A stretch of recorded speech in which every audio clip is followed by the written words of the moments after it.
আসসালামু আলাইকুম শিক্ষার্থী, কেমন আছো তোমরা? সবাই আশা করি সকলে ভালো আছো। তো আজকে আমরা যে বিষয়টি অ্যাসাইনমেন্ট নিয়ে আসছি, তো সেটি হচ্ছে যে সপ্তম শ্রেণী কৃষি শিক্ষা।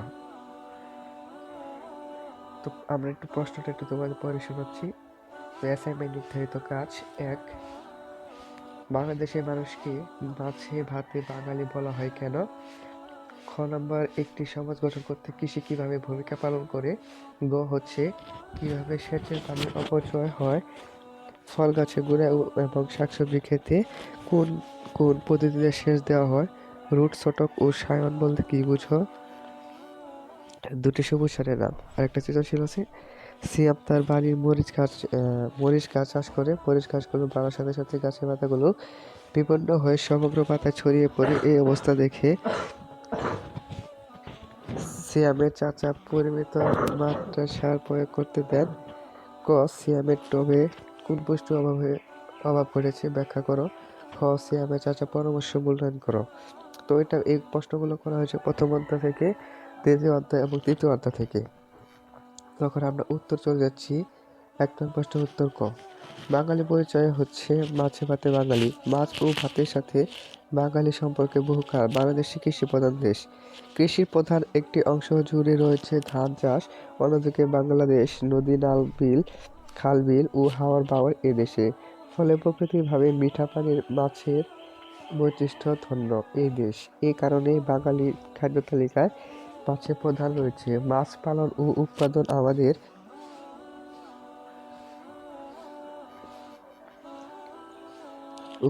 আমাদের দেশে একটি অতি গুরুত্বপূর্ণ অধ্যায়। সহজলভ্যতার উপর ভিত্তি করে ভাত ও মাছ বাঙালি প্রধান খাবার হয়ে ওঠে। এর জন্য মূলত বাংলাদেশে মানুষকে মাছে ভাতে বাঙালি বলা হয়। এক নম্বর প্রশ্নের উত্তর খ, সমাজ গঠনে কৃষি ভূমিকা অপরিসীম। মানব সমাজের ইতিহাসে গেছে মানুষের কৃষিকাজ শুরু করার মাধ্যমে।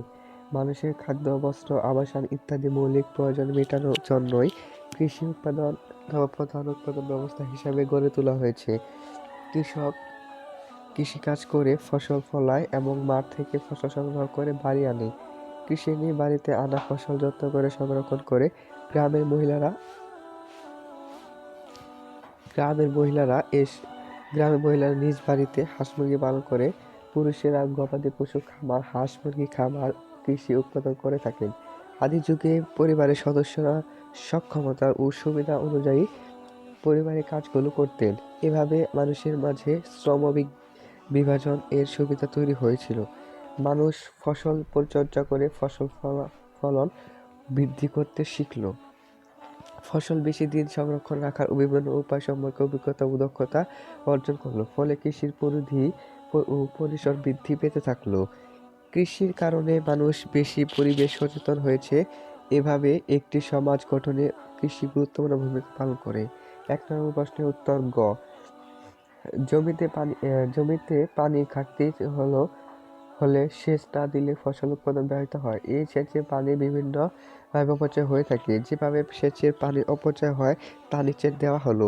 এক, বাষ্পীয় প্রভাব। সূর্যের তাপে প্রতিনিয়ত খাল, বিল থেকে নালা থেকে যেভাবে পানি বাষ্পীভবন হচ্ছে, তেমনি ফসলের জমির চাষ সেচের পানিও বাষ্পীভূত হয়। দুই, পানির অনুশ্রবণ।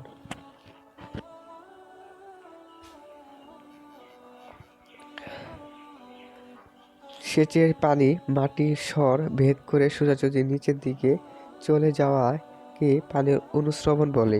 অনুশ্রবণ এর মাধ্যমে সেচের পানি অনেক অপচয় হয়। পানি চুয়ালো।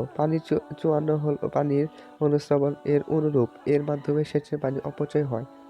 ফল গাছের গোড়ায় শাকসবজি খেতে সেচ পদ্ধতি। ফল গাছের ফল গাছের গোড়ায় বৃত্তাকার সেচ পদ্ধতিতে সেচ দেওয়া হয়। এই পদ্ধতিতে সমস্ত জমিতে সেচ না দিয়ে শুধু যে স্থানে গাছ হয়েছে সেখানে পানি সরবরাহ করা হয়। সাধারণ বর্ষজীবী ফল গাছের গোড়ায় এই পদ্ধতিতে সেচ দেওয়া হয়। ফল বাগানের মাঝ বরাবর একটি প্রধান নালা কাটা হয়। অতঃপর প্রতিটি গাছের গোড়ায় বৃত্তাকার নালা কাটা হয় এবং প্রধান নালার সাথে সংযোগ দেওয়া হয়। এই পদ্ধতিতে সেচ দিলে পানির অপচয় হয় না এবং পানির নিয়ন্ত্রণ সহজ হয়। শাকসবজি ক্ষেত। শাকসবজি ক্ষেতে ফোয়ারা পদ্ধতিতে চাষ দেওয়া হয়, ফলে জমিতে বৃষ্টির পানির মতো সেচ দেওয়া ফেয়ার চাষ বলা হয়ে থাকে। আমাদের দেশ বীজতলায় কিংবা চারা গাছের ঝাঁঝরি দিয়ে যে সেচ দেওয়া হয় তাকে ফেয়ার সেচ বলা হয়। উদ্ভিদ অসং উদ্ভিদ অঙ্গজ বৃদ্ধির জন্য বিভিন্ন ধরনের কলম করা হয়। এর মধ্যে একটি হলো জোড়া কলম। কলম এর দুটি অংশ, রুট স্টক ও সায়ন। রুট স্টক জোড়া কলম করার ক্ষেত্রে উন্নত যে গাছের গোড়ার সঙ্গে গাছের সঙ্গে জোড়া লাগানো হবে সেই গাছটি রুট স্টক বলে। সায়ন যে অঙ্গ উন্নত জাতের গাছের স্টকের সঙ্গে লাগানো হবে তাকে বলা হয় সায়ন। 1 নম্বর প্রশ্নের উত্তর ঘ। দুটি সবুজ সারের নাম হচ্ছে ধনচা সার, বরবটি সার। এখন 1 নম্বর শেষ, এখন আমরা 2য় নম্বর প্রশ্ন চলে যাচ্ছি। তো এটা হচ্ছে সৃজনশীল, ঠিক আছে? এটা সৃজনশীল তোমাদের মতো করে লিখতে পারো, অথবা আমরা যে উত্তরটি দিচ্ছি সেটা লিখলেও হয়ে যাবে। সিয়ামের টবে আয়রন, লৌহ ও জিঙ্ক দস্তা নামক উপকরণের অভাব ঘটেছে। এর অভাবে মূলত পাতার রং বিবর্ণ হয়। আয়রন ও জিঙ্ক উদ্ভিদের সবুজ কণিকা অর্থাৎ ক্লোরোফিল গঠনে সাহায্য করে। ক্লোরোফিল এর পরিমাপ সঠিকভাবে থাকলে পাতার রং ঘন সবুজ থাকে। উদ্দীপকে যেহেতু সিয়াম এর মরিচ গাছগুলো বাড়ার সাথে সাথে গাছের পাতার রং বিবর্ণ হয়ে সমগ্র পাতায় ছড়িয়ে পড়েছে, সেহেতু তাতে আয়রন নামক উপকরণের অভাব ঘটেছে। 2 নম্বর প্রশ্নের উত্তর খ। উদ্দীপকে উল্লিখিত গাছের পাতার রং বিবর্ণ হয়ে যাচ্ছে পুষ্টি উপাদান আয়রন, লৌহ ও জিঙ্ক দস্তা নামক উপকরণের অভাবে। এই উপাদানগুলো সঠিক পরিমাণে বজায় রাখার জন্য পরিমিত মাত্রায় সার প্রয়োগ করা প্রয়োজন। অতিরিক্ত মাত্রায় সার প্রয়োগ না করলে যেন তা সঠিক মাত্রায় প্রয়োগ করা হয় সেই প্রেক্ষাপটে সিয়ামের চাচার পরামর্শটি যথাযথ। তো এই ছিল প্রশ্ন। তো এখান থেকে যে আমরা কিছু একটা বলে দিচ্ছি। এই যেমন 1 নম্বর প্রশ্ন তো গয়ের মধ্যে যেমন বাষ্পীয় ভবনের নিচে তোমরা অন্য যে কোনো একটা কালারের রং দিয়ে নিচে আন্ডারলাইন করে দিবে। পানি অনুশ্রবণের নিচেও আন্ডারলাইন করে দিবে।